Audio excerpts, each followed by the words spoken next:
be talking about the Lady of Shalott in a few minutes. Looks like almost everybody is here. A few announcements for you before we start with the lesson today. Number one, I posted yesterday in announcements on Blackboard that they have opened the course evaluations from now through May 6th. So do take the time to go over there and complete the evaluations for your instructors. That is crucial to your participation in your college classes. So make sure that you do that. I'll be reminding you later on also, but that's the main thing. Another reminder tonight is the honor ceremony for seniors. Does anybody have any questions about that? They were asking me some questions earlier today and yesterday. And the seniors have questions about what to do tonight. If I can't answer them for you, then I can find out.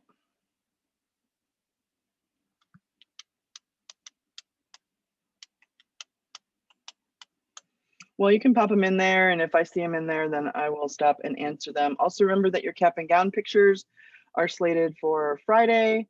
You should have an email, seniors, so that you can schedule your time for your pictures. You should bring your own cap and gown to that because of COVID, and that is like a dress up situation. Also a reminder that this Friday is the end of the 5th 6 weeks. So do make sure that if you have any outstanding assignments that you touch base with me about completing them and etc. Thursday, if you look at the calendar for this week, today we're going to talk about Victorian poetry and discussion number 7. On Thursday, the topic is Act 1 of the importance of being earnest.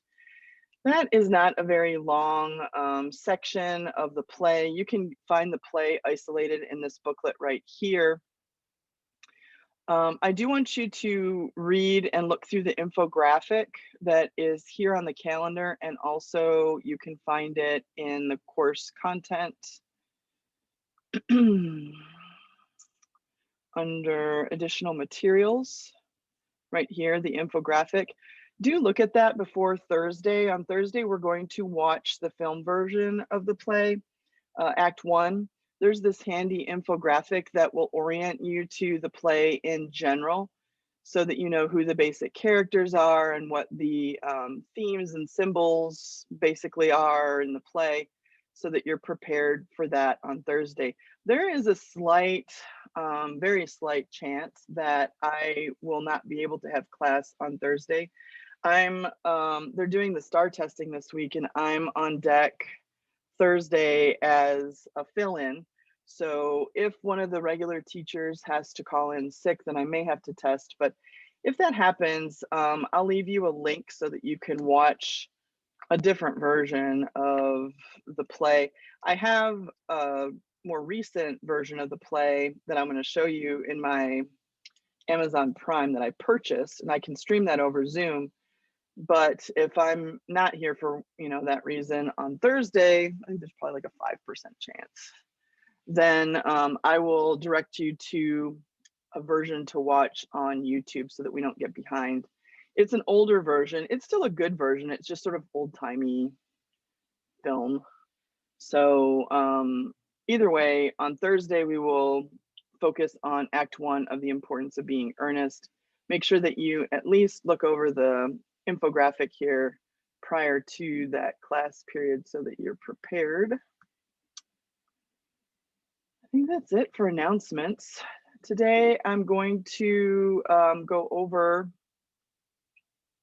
Victorian Era Poetry. So if you want to have the PDF of that, you can get it here in readings for Unit 5. I've already done my annotation. So as I go through and talk about the poem selections for today, if you have that same PDF, then you can annotate it. If you would like to have a copy, it's right here. These are the poems we're going to talk about today.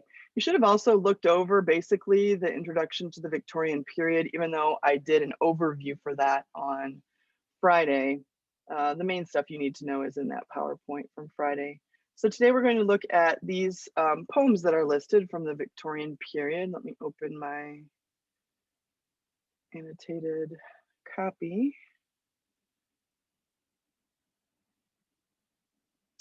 This PDF also has all of the introductory material on Elizabeth Barrett. And so I'm going to start with her because she's the most famous at the time.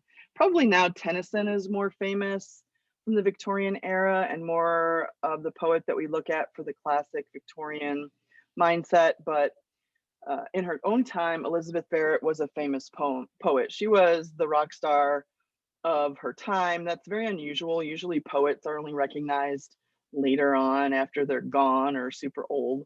And she was famous to the point where, you know, she was a star and people wanted, she was like the Harry Styles of um, of Britain at the time. And so she was so famous that she decided to use her platform to sometimes write about social issues. And The Cry of the Children is one of those poems. Before we start looking at that poem, I do want to briefly touch on the qualities of Victorian poetry. So you might want to jot these down. They weren't in the PowerPoint specifically. The PowerPoint was more about literature in general, or take a screenshot or something like that. But when we're talking about Victorian poetry, different from the Romantics, we see that the Victorians try more experiments with the speaker.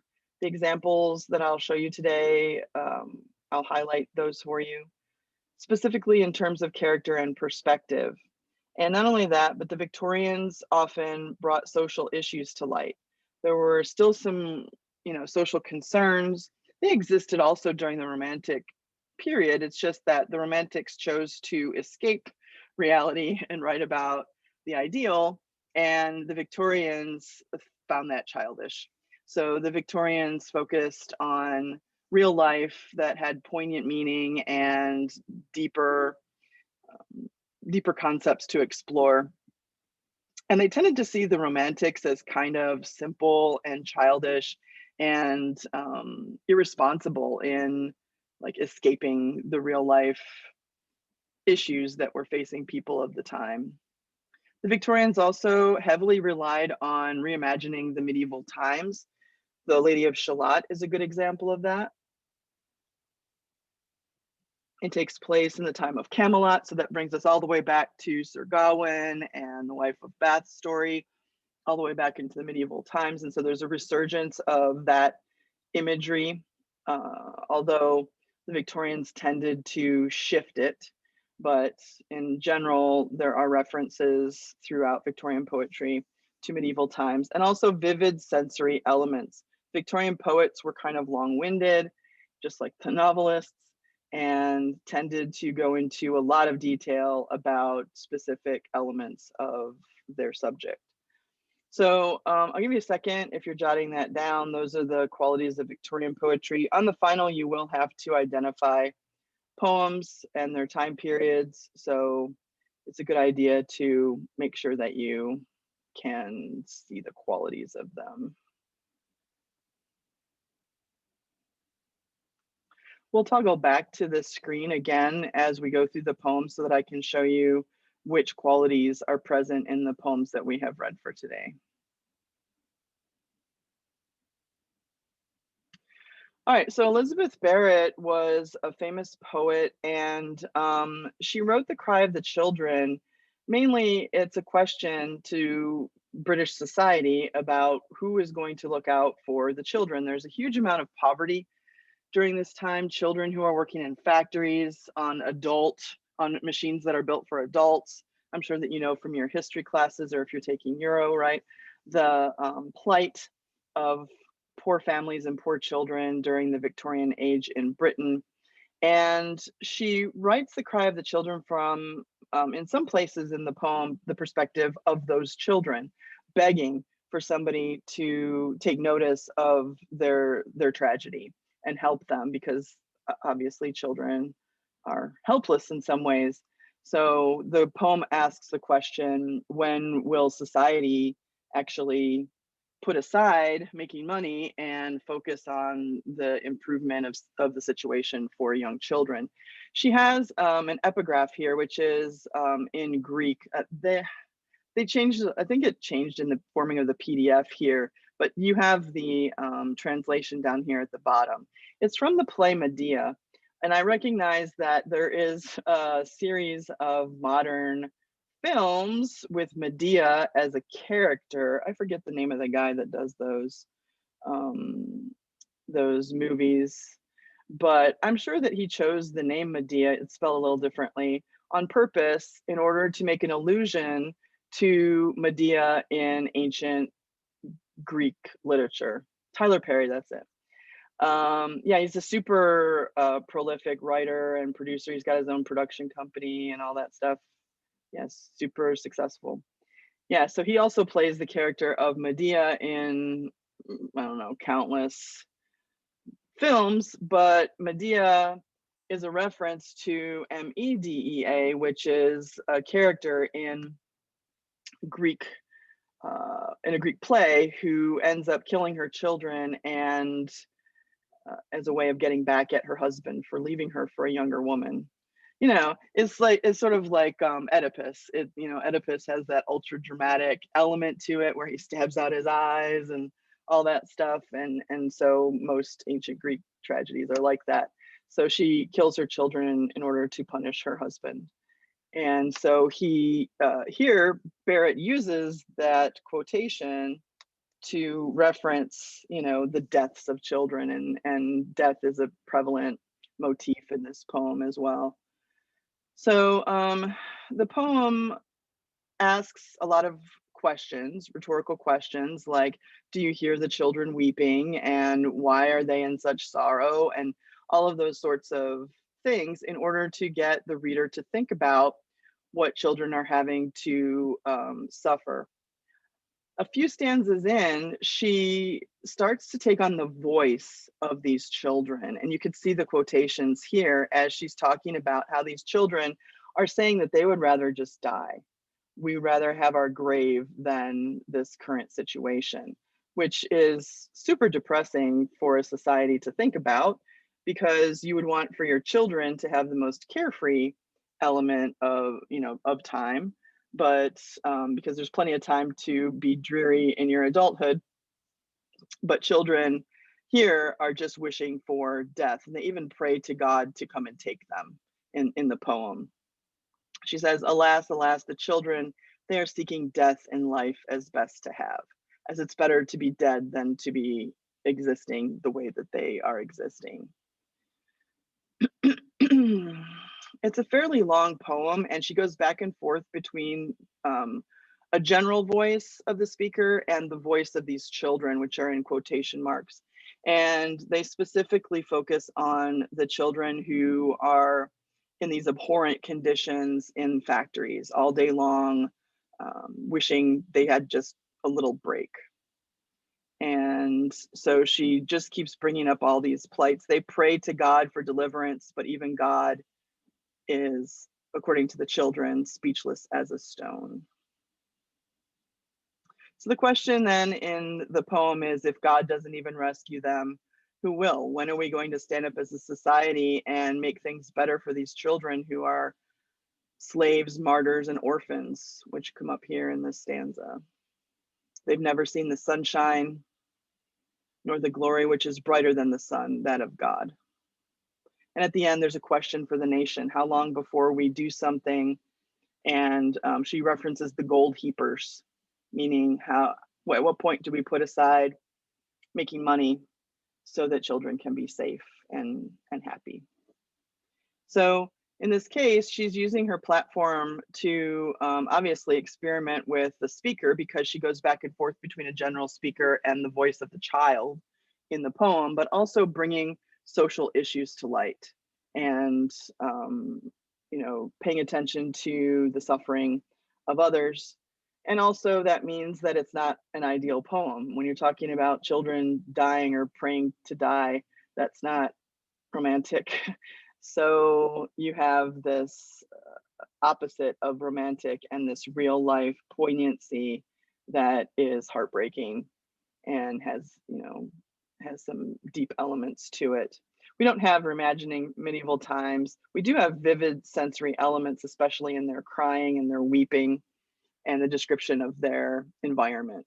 So 4 out of 5 of those are in that poem as examples. The other poem from Elizabeth Barrett is from Sonnets from the Portuguese. She published a book that had a number of sonnets in it, and this is the most famous one. You've probably heard, "How do I love thee, let me count the ways." You'll see that in all kinds of things, from cartoons to, films. People use that line fairly frequently, but this is the poem that it comes from. Elizabeth Barrett, there's sort of a love story that goes with this poem. Elizabeth Barrett was, as I said, a famous poet, and many people wrote to her because she was so famous. And one such person was Robert Browning. We read a poem from him today too. He wrote a poem, many poems, but the one we read was Porphyria's Lover. And he wrote to her and asked her for some feedback on his work. He sent her some of his poetry.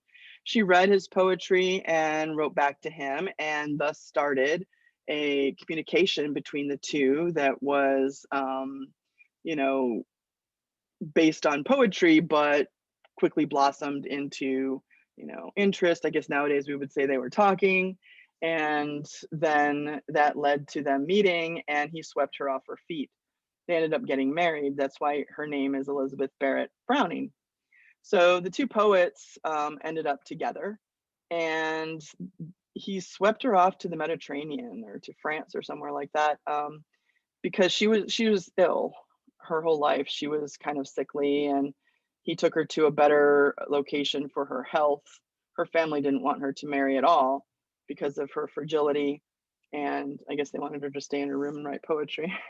But she ran away with Robert Browning, and they lived happily ever after, although he lived much longer than she did. But this poem is directed toward him. Note that in this poem, the love poem is ideal in the sense of love, but it's not based on looks like we see with the romantics. Remember that the romantics are about how beautiful you are compared to the night. And so that's about physical beauty.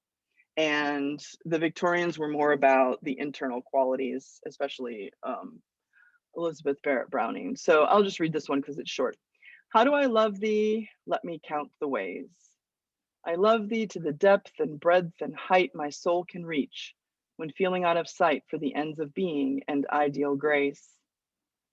I love thee to the level of every day's most quiet need, by sun and candlelight. I love thee freely as men strive for right. I love thee purely as they turn from praise. I love thee with the passion put to use in my old griefs and with my childhood's faith. I love thee with a love I seem to lose with my lost saints. I love thee with the breath, smiles, tears of all my life.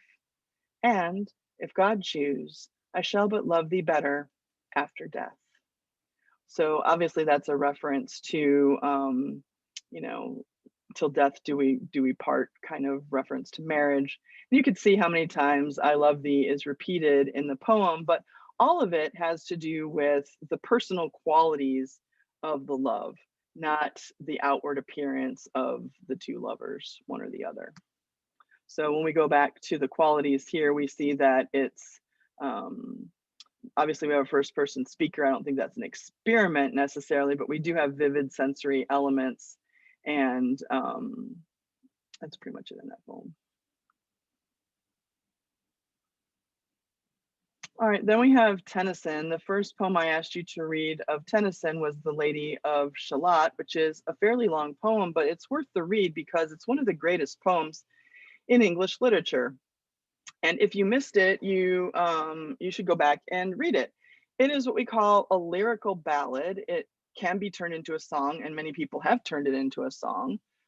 It's an example of a poem, a Victorian poem that has a lot of medieval references. Right away on line 5, we find out that we're talking about Camelot. So we already know that goes back to medieval times.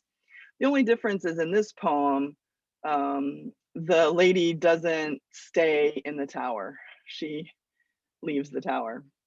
Um, it's a pastoral in the sense that it's out in the country, out in nature, and it launches the Pre-Raphaelite movement. I wish we were going to read the Pre-Raphaelites, but they're not on the schedule.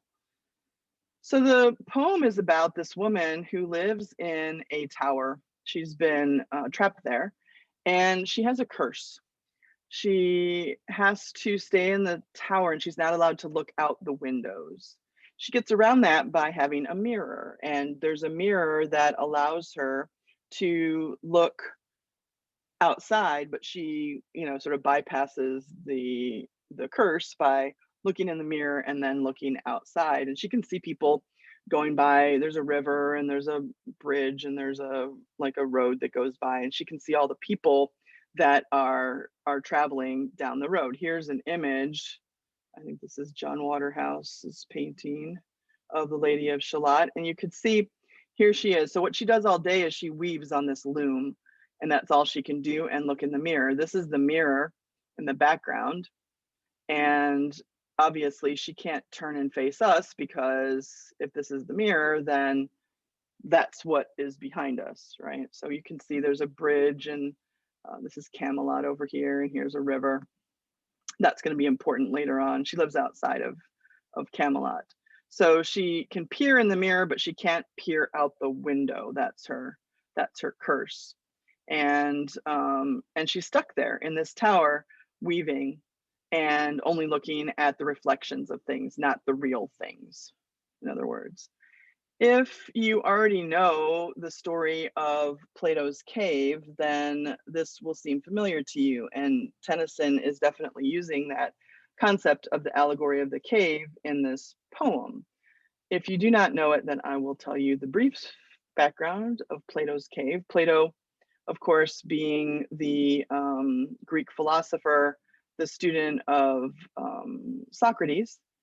And Plato theorized that enlightenment was like these people who live in a cave. And so he tells this story as an allegory for enlightenment, right? He says, imagine that there are several people and they're in a cave. They're chained down in such a way that they have to face the wall, the inside wall of the cave all the time. And the door to the cave, the opening to the cave to the outside world, is behind them.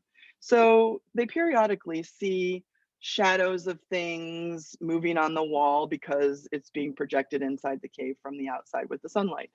And they accept this as their reality. And they don't know any different, right? They were born there. That's just how they have grown. So they see this as reality. One day, for some reason, one of the prisoners decides to turn around, and he notices that there's a doorway, and outside of the doorway are colorful things that are passing by, which is different than what he sees on the wall in front of him, that shadowy existence. And so, out of curiosity, he takes off his chains and he walks through the door and goes to explore the world at large. He goes to see real people, not just shadows of people, real animals, not just shadows of animals. And he explores the world that exists out and about. So Plato uses this as a metaphor to say, this is like the philosopher, right? The philosopher is the one who turns around out of curiosity and becomes enlightened about reality and goes out and discovers it, instead of just accepting what is put in front of him at the time of his birth. There's more to the story, though, because what happens in Plato's allegory is that that one philosopher, that one escaped prisoner, decides that he's got an obligation to the other prisoners to go back and tell them what they're missing. So he goes back to the cave and he tells them, you guys need to get out of here. There's way more out there than these little shadowy things that you see on the wall. This isn't reality. And he spends all this time trying to convince them that what they see is just a shadow of what's real, kind of like the shadow that the Lady of Shalott sees in her mirror. It's not reality. And they kill him. The other prisoners kill him. Why do they kill him? Because people don't readily accept when somebody says there's more to the story. There's a difference from what you thought was reality. But you can use the allegory of Plato's cave in a lot of ways. Just think about, like Santa Claus, right? When you're a kid, they try to give you the Santa Claus stuff, and it's cool because you're getting presents at first. But at what point do you come out of that Santa Claus cave and you find out that in reality it was your parents, right? And then nothing can ever really be the same. You can't go back into the cave after you've walked out of the cave, basically. So you can't ever go back to believing in Santa Claus after that's been dispelled for you. And there are lots of things about life that are that way. Maybe you can think of some others in your own life. And Plato says that we're really just always constantly walking out of a series of caves. So y'all can, I know that's heavy, y'all can let that sink in for a bit. So she's sort of like that chained down prisoner inside this tower. And so she weaves on her loom, and she can only look outside through this mirror. And she says she sees all kinds of people walking by in all walks of life, a funeral and then a wedding. And she says, I'm half sick of shadows, which is another allusion to Plato's cave. One day in part 3, she sees the glorious Sir Lancelot. Sir Lancelot is one of Arthur's Knights of the Round Table, just like Gawain, except Lancelot is the most, perfect knight, even more than Gawain, and he's also the sexiest. He seduces everybody, and everybody doesn't mind. He has an affair with Guinevere, King Arthur's queen, and all kinds of stuff in the Morte d'Arthur, not in this poem, but in the Morte d'Arthur. So he's coming by majestically on his horse, who's, bedazzled with jewels, and it talks about the noise that his horse makes, and she, the Lady of Shalott, sees him in her mirror go by. And there's this huge description of the saddle leather and his handsome face and his helmet, and he's singing as he goes down the road. And immediately the lady in the tower left the web, she left the loom, she made 3 paces through the room. She saw the water lily bloom, she saw the helmet and the plume, she looked down to Camelot. Out flew the web and floated wide. She throws her weaving out the window, literally. The mirror cracked from side to side. The curse is come upon me, cried the Lady of Shalott. And so she risks death and the curse to follow after Lancelot. So she leaves her tower and she gets on this boat. She names it, she writes on it, the Lady of Shalott. She knows that she's dying. Here's a portrait or an imagined idea of the Lady of Shalott in her boat going down the river toward Camelot and to the ideal. The problem is that by leaving her tower and looking out the window, she has, caused the curse to go into effect, and she starts to die. So as her boat is slowly making its way down the river toward Camelot, her eyes are glassing over and she eventually dies. She's chanting and singing, but eventually her blood is frozen cold. Her eyes were darkened wholly. Singing in her song, she died, the Lady of Shalott. But that's not the end. She makes it to Camelot. Here's some image that they have in your textbook. There she is on her boat. She makes it down to Camelot. She's dead in the boat, and Lancelot sees her. They all kind of like gather around. Why is there a dead lady in a boat? And that's the image that you have here, right? They all gather around, and you have this final stanza. Who is this and what is here? And in the lighted palace near died the sound of royal cheer, and they crossed themselves for fear, all the knights at Camelot. But Lancelot mused a little space. He said, "She has a lovely face. God in his mercy lend her grace, the Lady of Shalott." So Lancelot sees her, but by then she's dead. But she was willing to risk her own death to get out of her cave, basically. So it's obviously an allegory, not just to the allegory of a cave, it's an allegory of an allegory, but it's also an allegory for the preserving of innocence of women in the Victorian era, sexual purity versus sexual desire. If we keep women locked away, then they won't have desires and they can be therefore more innocent and more pleasing, that kind of thing. Some also say that the lady is allegorical representation of the soul of the artist, the poet, that has to sacrifice themselves for their freedom. So, you can read into that what you want, but it's a super famous poem, I think, well crafted and fun to read, and well, until she dies. So that part's not that fun. But that's Lady of Shalott. I don't see any comments, so I'll just continue on. The last Tennyson poem that we have for today is Crossing the Bar. This poem is always the last Tennyson poem in a collection because at his request, because it's about dying, and the bar is a sandbar. If you've ever been out to the island, you know about sandbars.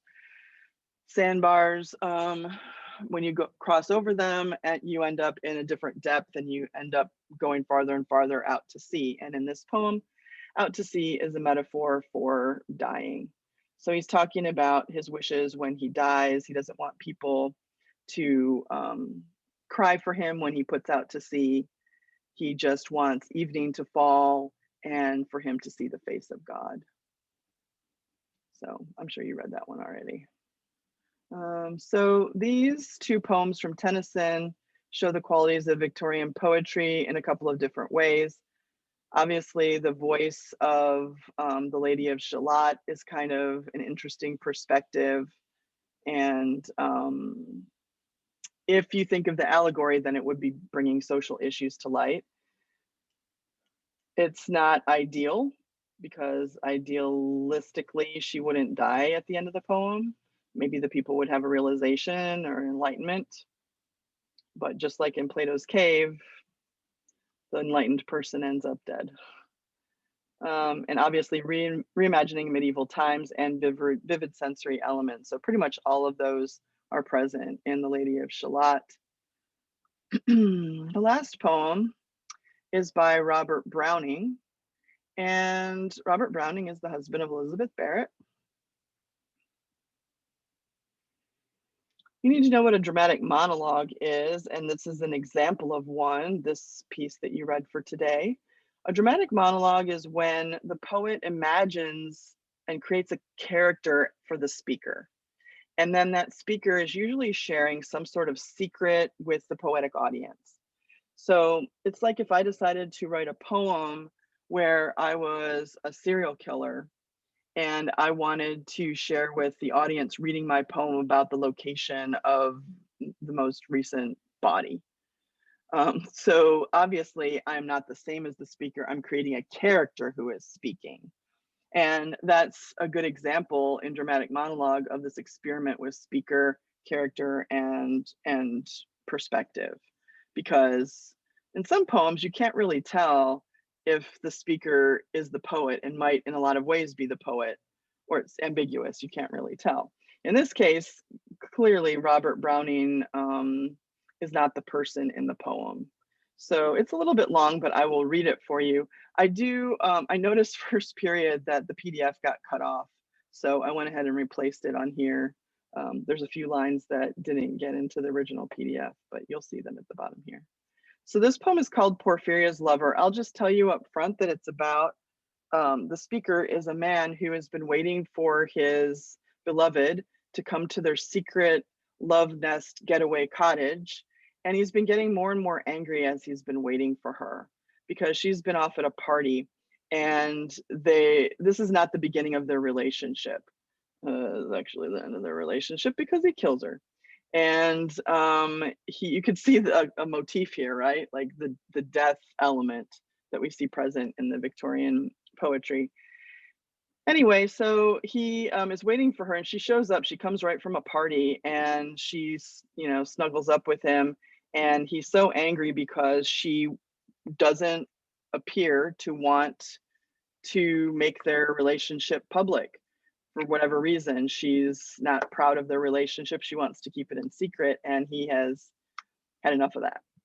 And so let me read it, and you can look for those elements. Porphyria's lover. The rain set early in tonight. The sullen wind was soon awake. It tore the elm tops down for spite and did its worst to vex the lake. I listened with heart fit to break.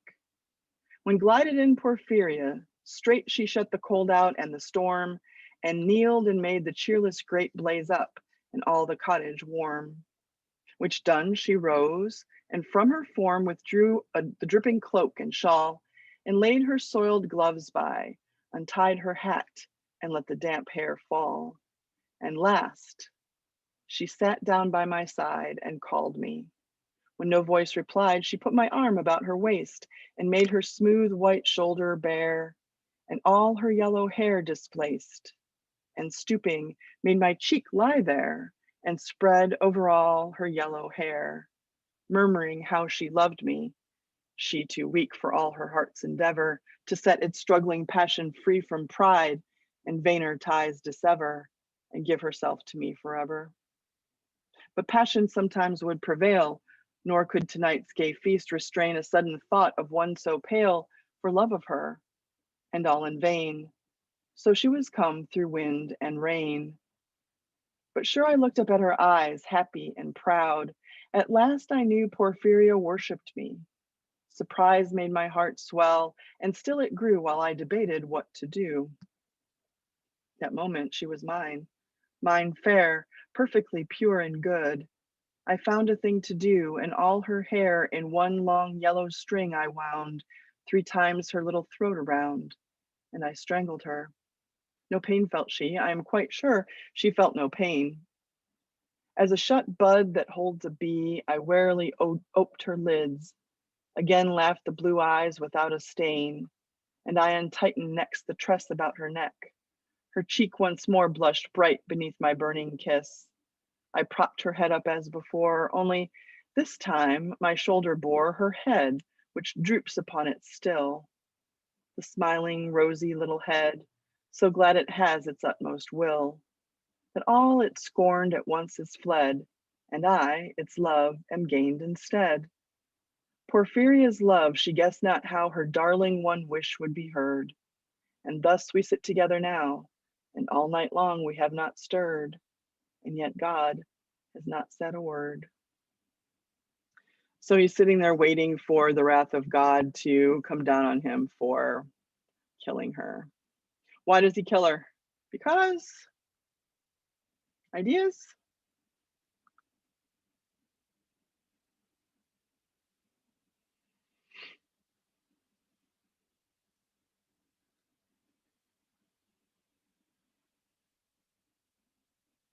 I think there's a clue, and she guessed not how her darling one wish would be heard. Like, I wish we could be together forever, right? And so he kills her just as she's looking up at him in love because she's unable to make him hers in front of everyone. Dramatic monologue. So if we go back to the qualities of Victorian poetry, we can see definitely experiment with speaker, with the dramatic monologue. I don't know if it brings social issues to light, but definitely not ideal. It doesn't have medieval qualities, but it does have vivid sensory elements. My favorite part is when her eye is like a bee in a closed up flower bud. He says, I'm sure she felt no pain, but then describes her eye as a bee stuck inside of a flower bud trying to get out. And so it's like, sort of shaking with that bee trying to get out. And you can imagine her eye in her eyelid doing that as she's dying. So that's pretty good imagery right there. So hopefully you can see these qualities of Victorian poetry in the poetry selections for today. If you didn't read them, I think you should go back and read them. A lot of quotes and things will come from stuff like that for the midterm. And I think the people who take a really long time on the midterm, are the ones that couldn't recognize the material and had to, I don't know, go look it up or something. I don't want that to happen to you, so it'd be easier if you knew the material. All right, so for Thursday, I'll wrap it up here. For Thursday, here is the booklet that has the play, The Importance of Being Earnest, in it. And here is the infographic that you need to make sure that you look at before Thursday so that you're up to speed with the play. We'll be stopping and talking about the play as we go through it. So, so be prepared with your notes and things like that. But overall, it's a comedy, so I think it's going to be more enjoyable, say, than Othello, that was, you know, kind of depressing and morbid. So, all right, I guess time is up. Any questions? Nope. Okay. Just a reminder that discussion number 7 is due on Friday. That one is about the Romantic period. So we can talk about it a little bit more on Thursday if you like, but basically it's about how do Romantic period pieces reflect the works that we've studied from previous periods. So you, go ahead. Does this one go on this 6 weeks or the next one? This goes on the next one because the response posts aren't due until Monday, and that's already past the deadline for grades. So yeah, all of the grades are, the only thing I have left to do is, I think for this class, is discussion number 6. Everything else has been graded. So tomorrow I have to in the morning be at the hospital for some tests. So I'm just taking the day, and I think that I'll be finishing up that sort of thing in the afternoon. So I think the grades will be completed by tomorrow or Thursday for the 6 weeks. I've already graded the other assignment that we had, that little simple one with the qualities of the Romantic poetry. All right, anything else before I sign off? All right, seniors, I hope you have a good time at your honors tonight. Enjoy yourselves and your accomplishments, and I will see you all on Thursday. If you have another question, you can stick around behind if you want to. Have a good day. Bye, Miss. Bye, Miss. Bye. Bye, Miss. Bye, have a good one.